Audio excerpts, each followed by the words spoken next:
Welcome dear students. चले हम आज मेंडल के बारे में पढ़ेंगे कुछ। जैसे हम पिछले 2-4 दिन से जेनेटिक्स के बारे में पढ़ रहे हैं, उसके बाद हमने वेरिएशंस वहाँ पे डिस्कस की है। फिर कुछ जेनेटिक टर्मिनोलॉजीज़ थी, जो चीज़ें आपको समझने के लिए बहुत ज़रूरी थी, तो वो भी आप लोगों ने देखी है और आप लोगों के जहन में होगी। तो अब हम उस शख्स के बारे में बात कर लेंगे जिसकी वजह से एक बायोसाइंस के अंदर एक बहुत बड़ी फैकल्टी, एक बहुत बड़ी विंग जो है, एक बहुत बड़ा डिसिप्लिन जो है वो वजूद में आ गया, और जिसको हम अब जेनेटिक्स कहते हैं। तो ये पर्सनालिटी जो थी, ये ग्रेगर जॉन मेंडल था, जिसको हम शॉर्ट में मेंडल कहते हैं, और कभी कभी हम आप अपनी जेनेटिक्स को मेंडलियन जेनेटिक्स भी कहते हैं। उसके बाद जो काम हुआ है उसको पोस्ट मेंडलियन पीरियड से जाना जाता है। तो उस मेंडल के बारे में आज हम थोड़ी सी उसकी हिस्ट्री के बारे में जानने की कोशिश करेंगे। Now the Mendelian history. From the earlier periods people were eager to know about the mechanism of heredity. जैसे हमने पहले भी हेरिडिटी के बारे में पढ़ा है, तो वहाँ पर हमने ये जाना है कि जो सबसे बड़ा प्रश्न जो था, सबसे बड़ा क्वेश्चन जो दुनिया के सामने था, वो था कि कैरेक्टर्स कैसे ट्रांसफ़र होते हैं। दैट मीन्स कि how the offsprings are look like their parents. Offspring जो है, बेबीज जो है, वो अपने पेरेंट्स के साथ कैसे मिलते हैं या पेरेंट से डिफरेंट कैसे पाए जाते हैं। तो ये एक बहुत बड़ा क्वेश्चन था। तो कहीं न कहीं ये बात समझ में आ गई थी कि ये पेरेंटल, चाहे वो मैटरनल या पैटर्नल कैरेक्टर्स है, तो ये ट्रांसफ़र होते हैं। सो पहले से ही, बहुत पहले से लोग बेताब थे कि वो ये जाने कि ये हेरिडिटी जो है, that is the transfer of characters from the parents to offsprings, इसका मैकेनिज्म क्या है, कैसे ये होता है, वो सबसे बड़ा क्वेश्चन था। सब लोग ये जानते थे कि कैरेक्टर्स ट्रांसफ़र होते हैं, लेकिन कैसे हो रहे हैं, कौन है इसके पीछे, ये एक मामला था, ये एक हिडन बात थी, ये एक राज था। Two various known philosophers are scholars, you can say, or you can presently say the biologists, they proposed their theories regarding heredity, but they were all discarded. ज़माने से, जब से एजुकेशन शुरू हुई है, रिसर्च शुरू हो गई है, तो बड़े बड़े लोग जो थे, चाहे हम उनको फिलोसफर्स या स्कॉलर्स कहें या फिर बायोलॉजिस्ट साइंटिस्ट्स कहेंगे, तो उन्होंने इस हेरिडिटी के बारे में बहुत बार अपना अपना नज़रिया दिया है, अपनी अपनी थ्योरीज दी है, लेकिन लेटर ऑन उनमें कोई न कोई लिमिटेशन थी जिसकी वजह से उनको डिस्कार्ड किया गया है। Later on Darwin's idea of heredity in 1868 was a modified vision. उसके बाद डार्विन का ज़माना आ गया, जो आप जानते हैं। डार्विन को बहुत बड़े साइंटिस्ट थे, बायोलॉजिस्ट थे, एक इवोल्यूशनिस्ट थे वो। तो उसकी जो बड़ी बड़ी थ्योरीज आ गई है दुनिया में, जिसे हलचल भी मचे हैं, तो उसने हेरिडिटी के बारे में 1868 में उसने एक आइडिया दिया है। असल में जो उसका आइडिया था वो वही था जो प्रीवियसली लोगों की जो राय थी, तो उसी को उसने मॉडिफाई किया है। वो क्या कहता है Darwin? All cells and tissues of an organism have microscopic entities called gemmules which pass on from zygote to offspring. उसने ये थ्योरी दी है कि हर सेल में या हर टिश्यूज के अंदर जो ऑर्गेनिज्म के सेल्स एंड टिश्यूज है, तो उनमें एक छोटे छोटे से ऑब्जेक्ट्स पाए जाते हैं, छोटे छोटे से पार्टिकल्स है, जिनको इसने जिम्यूल्स कहा है। उसका बिलीफ ही था कि जिम्यूल्स जो है ये ज़ाइगोट में होते हैं, फिर ज़ाइगोट से ऑफस्प्रिंग के अंदर चले जाते हैं। ज़ाइगोट, जैसे आप जानते हैं, it is a resultant of the union of male and female, that is a sperm and egg. जब फ्यूज होता है तो ज़ाइगोट बनता है, डिप्लॉयड सेल है। तो उसका मानना था कि इस डिप्लॉयड सेल के अंदर कुछ ऐसे पार्टिकल्स हैं जिनको वो जिम्यूल्स उसने बोला। उसने कहा कि यही जिम्यूल्स जो है ये ज़ाइगोट से पास होके किसमें चले जाते हैं, ऑफस्प्रिंग, बेबीज के अंदर, और वहां पहुंच के ये अपनी खसलत जो है वो दिखाते हैं। That is the parental are these maternal और पैटर्नल कैरेक्टर्स को वो वहां पर जाहिर करते हैं। Another idea was that two parents, that's male and female, they produce an offspring with blended inheritance or mixed inheritance. उसके साथ साथ एक और आइडिया ये भी था कि दोनों पेरेंट जब मिलते हैं, that's the male and female, जब ये मिलते हैं तो ऑफस्प्रिंग्स पैदा होते हैं, और ये ऑफस्प्रिंग जो है ये मिक्सड इनहेरिटेंस है, यानी कुछ चीज़ें मेल से आती है, कुछ फीमेल से आते हैं, तो दोनों मिक्स जब हो जाते हैं उसको ब्लेंडेड इनहेरिटेंस बोलते हैं, तो वही आगे चली जाती है. Later on, it was the Gregor Mendel, 1822 to 1884. He laid the foundation of principles of heredity and modern genetics. उसके बाद आखिर में 1822 में एक बच्चा पैदा हुआ है जिसको ग्रेगर जॉन मेंडल या उर्फ आम में मेंडल के नाम से जानते हैं. तो वो पैदा हुआ है और 1884 में इसकी डेथ हुई है. तो उसने अपने काम के दौरान, अपने लाइफ टाइम में उसने कुछ काम किया है, और उसकी वजह से उसने कुछ जो एक्सपेरिमेंट्स किए, वर्क किए हैं, तो वो बेस बन गई है मॉडर्न जेनेटिक्स. मॉडर्न जेनेटिक्स जो हमारे पास है, तो उसमें यह है कि जो भी उसके प्रिंसिपल्स है वो सारे मेंडल ने दिए हैं. For this great contribution Mendel is referred as father of genetics. ये आदमी जो है मेंडल, उसने चूंकि बहुत बड़ा काम किया है, उसने कायनात का वो राज जिसके पीछे सारी दुनिया पड़ी थी, जो कभी हल नहीं हो रहा था कि मैकेनिज्म ऑफ हेरिडिटी क्या है, उसने हल किया है. तो इसलिए इस आदमी को, मेंडल को, फादर ऑफ जेनेटिक्स के नाम से जाना जाता है. Now the Mendel was born on 22nd of July 1822 at Salesian village in Hensendorf, Germany, now in Czech Republic, in a farmer's family. ये लड़का 22 जुलाई 1822 को एक जर्मनी के एक गांव में, सेलेशियन विलेज के अंदर, जो कि हेजेंडॉर्फ के अंदर पाया जाता है. हेजेंडॉर्फ इस कस्बे के नज़दीक था ये विलेज, तो वहाँ पर ये पैदा हुआ है. ये एरिया जो है ये प्रेजेंटली चेक रिपब्लिक जो है तो उसके अंदर पाया जाता है. वहाँ एक ज़मींदार के घर में ये पैदा हुआ. तो मेंडल एक ज़मींदार का बच्चा था. In 1843 he joined an Augustinian monastery at Brunn, Austria, now Brno, Czech Republic. 1843 में मेंडल ने एक मोनेस्ट्री को ज्वाइन किया है ब्रून के अंदर. ब्रून जो है ये ऑस्ट्रेलिया के अंदर है. ऑस्ट्रेलिया नहीं, ऑस्ट्रिया जो है, जहाँ की कैपिटल वियना है. तो वहाँ एक कस्बा है ब्रून जिसको बोलते हैं. तो वहाँ पर उसने एक बड़ी मोनेस्ट्री के अंदर उसने ज्वाइन किया है. यानी ये बच्चा जो है उसको 1843 में इस मोनेस्ट्री के हवाले किया गया है कि चलो ये अब अपना रिलीजन का काम करेगा. ये ब्रून जो है ये प्रेजेंटली ब्रोनो के नाम से जाना जाता है. चेक रिपब्लिक एक है, तो चेक रिपब्लिक के अंदर, यूरोपियन कंट्रीज के अंदर ये चेक रिपब्लिकन है, तो उसमें एक ब्रूनो नाम का कस्बा है. तो वही उस जमाने में ऑस्ट्रिया का पार्ट था, तो वहीं पर उसने एक मोनेस्ट्री को ज्वाइन किया. उसके बाद क्या हुआ कि एज प्रीस्ट वो वहां पर रहा. 1843 में जब वो 20 ईयर्स एज का था, तो जब उसको एक मोनेस्ट्री के अंदर डाला गया, तो वह जैसे हम अपने अंदाज में मदरसे में बच्चे को डालते हैं दारुल उलूम में, तो उस बाद में हम बोलते कि मौलवी है. तो लाइक दैट क्रिश्चियंस के अंदर जब मोनेस्ट्री के अंदर किसी बच्चे को डाला जाता है तो उसको प्रीस्ट बोला जाता है. तो 1843 में जब ये सिर्फ 21 साल का था तो ये प्रीस्ट बन गया, यानी इसने मोनेस्ट्री को ज्वाइन किया है. फिर क्या हुआ कि वहां पर उसने, चूंकि हर मोनेस्ट्री के साथ एक स्कूल भी होता है जैसे हमारे यहाँ होते हैं, तो वहां पर उसने इब्तिदाई तालीम पढ़ी है. तो वहीं पर लेटर ऑन ये 1849 में जब ये 27 ईयर्स का था तो ये बच्चा वहीं पर टीचर अपॉइंट हो गया. अब यहाँ पर क्या है कि मोनेस्ट्री के अंदर आने के बाद जो प्रीस्ट था, हेड प्रीस्ट जो हम कहेंगे, तो उसने इस बच्चे को अपने साथ रखा है. तो अक्सर लिटरेचर में हम भी ये कहते हैं that he was the son of the monk. तभी लोग ये भी बोलते हैं कि वो एक पादरी का बच्चा था.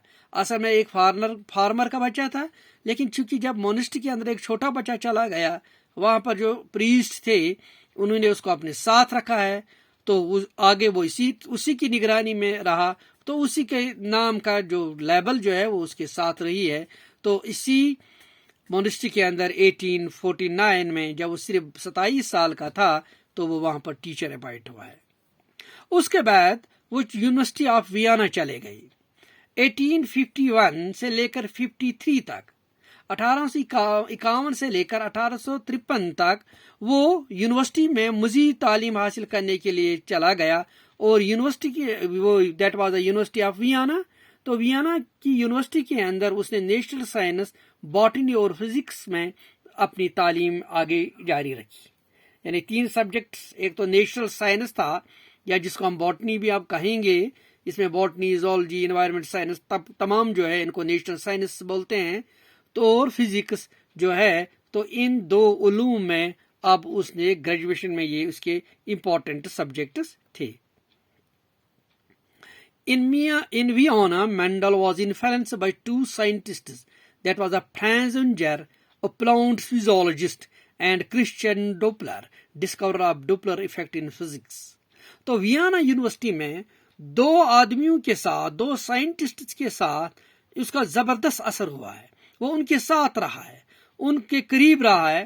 ایک تھا فرانز اونجر، یہ پلانٹ فزیولوجسٹ تھا، جو کہ فزیولوجسٹ تھا لیکن فائٹو فزیولوجسٹ تھا، پلانٹ فزیولوجی پر کام کر رہا تھا۔ دوسرا تھا کرسچین ڈوپلر، جیسا فزکس میں پڑھتے ہیں ڈوپلر ایفیکٹ، وہی سائنٹسٹ جو ہے ڈوپلر اور انجر، یہ ان دونوں کے ساتھ، یہ ان دونوں سے بڑا متاثر ہوا، اور مینڈل ان کے ساتھ رہا ہے۔ Influenced by these 2 famous scientists, Mendel picked up knowledge about the hybridization experiments of Colrater and Gardner plant breed. They were all these plant breeders. کیونکہ یہاں یونیورسٹی میں ان لوگوں کے ساتھ رہتے ہوئے مینڈل کی جو کیا کہیں گے کہ انٹرسٹ جو ہے وہ ہائبریڈائزیشن کی طرف ہوئی۔ یہ ہائبریڈائزیشن ایکسپیریمنٹ جو تھے، یہ کال رائٹر اور گرنر جو تھا، گارنر اور کال رائٹر، یہ دونوں پلانٹ بریڈرز تھے، ہائبریڈائزیشن پر کام کر رہے تھے، تو ان کے کام سے مینڈل بہت متاثر ہوا۔ یعنی یہاں پر مینڈل جو ہے نا وہ ٹرن ہوا ہے ٹورڈ دا ہائبریڈائزیشن۔ یہاں پر وہ کس کی طرف چلا گیا؟ ہائبریڈائزیشن، جہاں پر 2 ڈفرینٹ جینومز کو ہم کراس کرتے ہیں اور ایک ہائبرڈ ویرائٹی حاصل کرتے ہیں۔ تو یہاں پر ایک پہلا ٹرن جو ہے وہ مینڈل میں آ گیا۔ نو دس از دا جوزف گوٹلیب کولریٹر، 1733 سے لے کر 1806 تک رہا ہے یہ، تو اس نے بڑا کام کیا ہے۔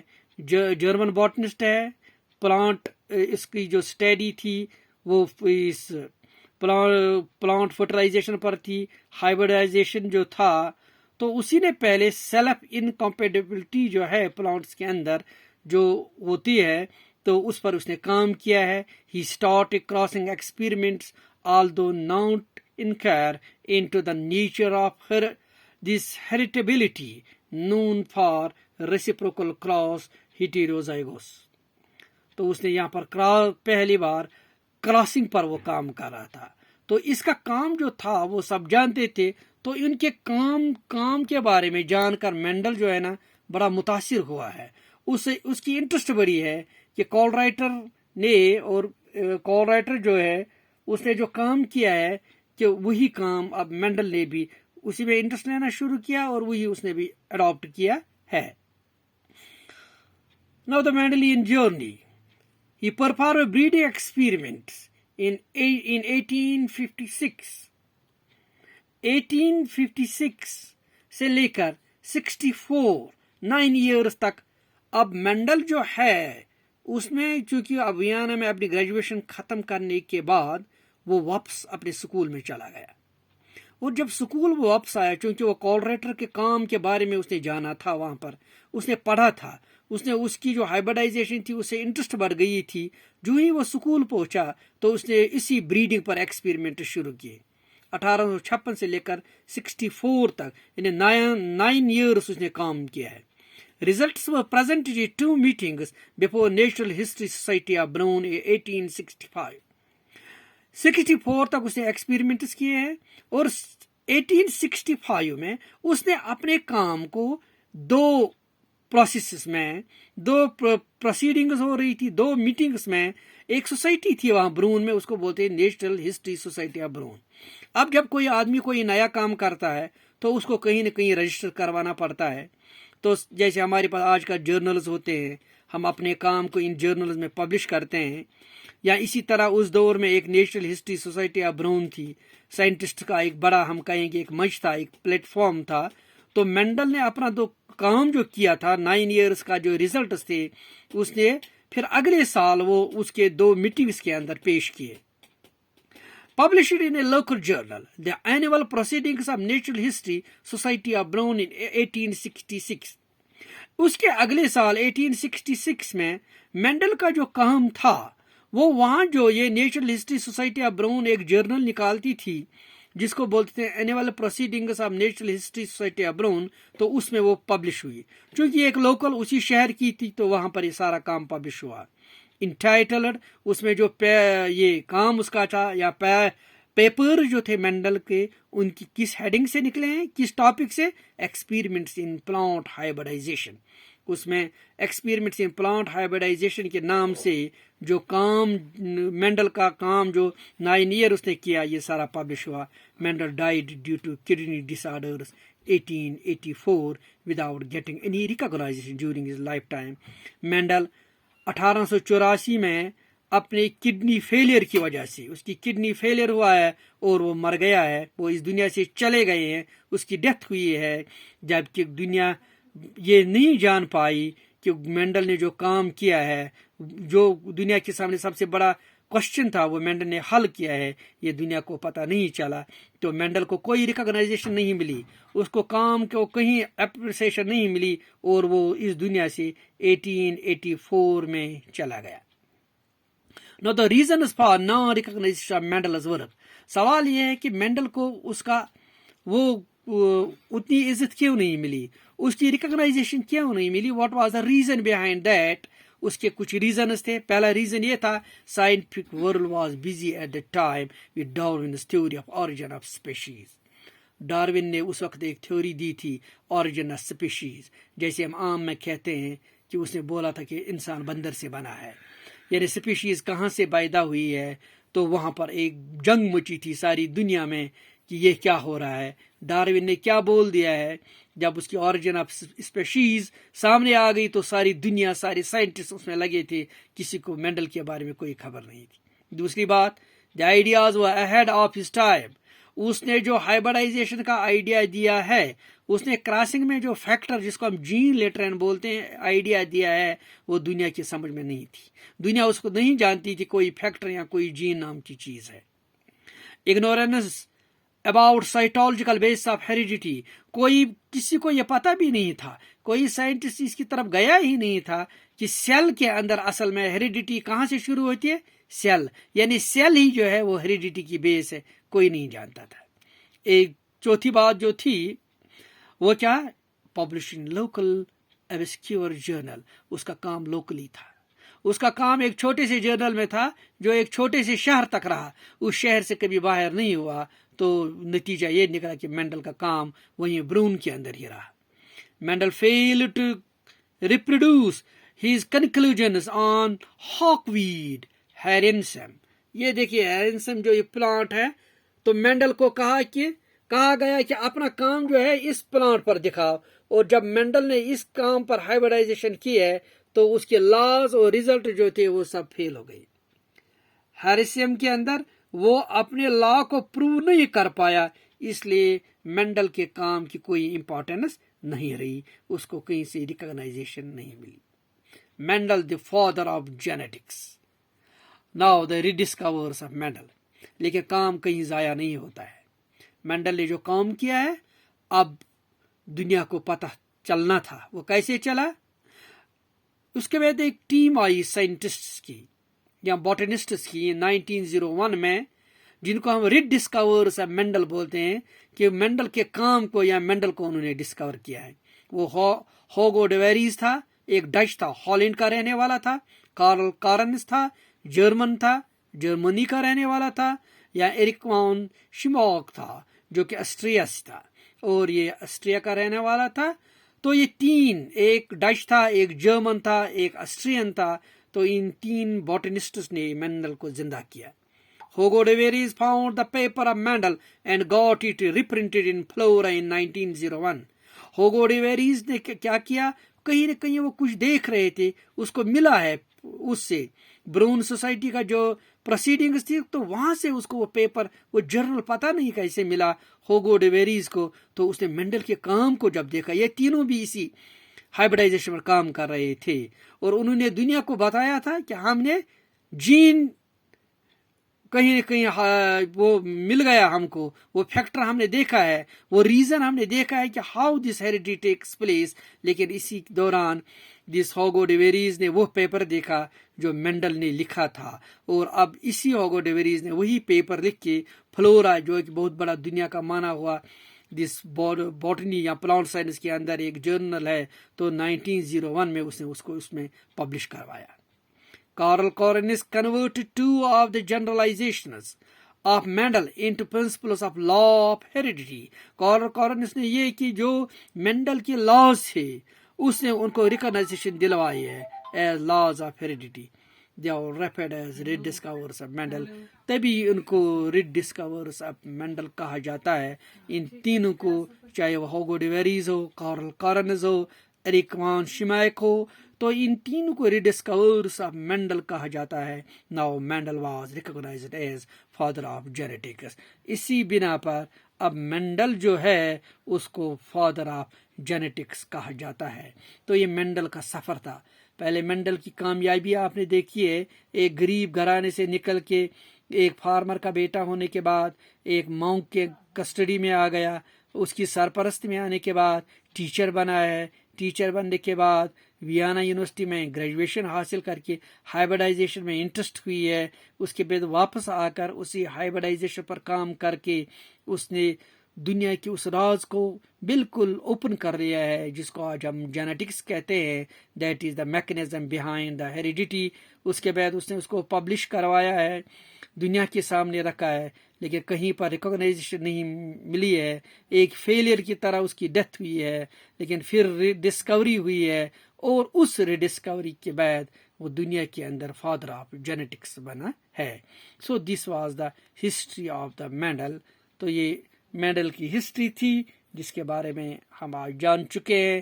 اس میں ریڈسکوررز آف مینڈل تھے، یا دوسری جو امپورٹنٹ بات تھی کہ مینڈل کیسے فیل ہوا، what was the reason behind the failure of the Mendel in order to recognize himself before this world, before the scientific society. تو وہ ریزنز بھی تھے اس میں، تو ان کو آپ اپنے ذہن میں رکھ دیجئے. Thanks. It was all about the Mendelian history.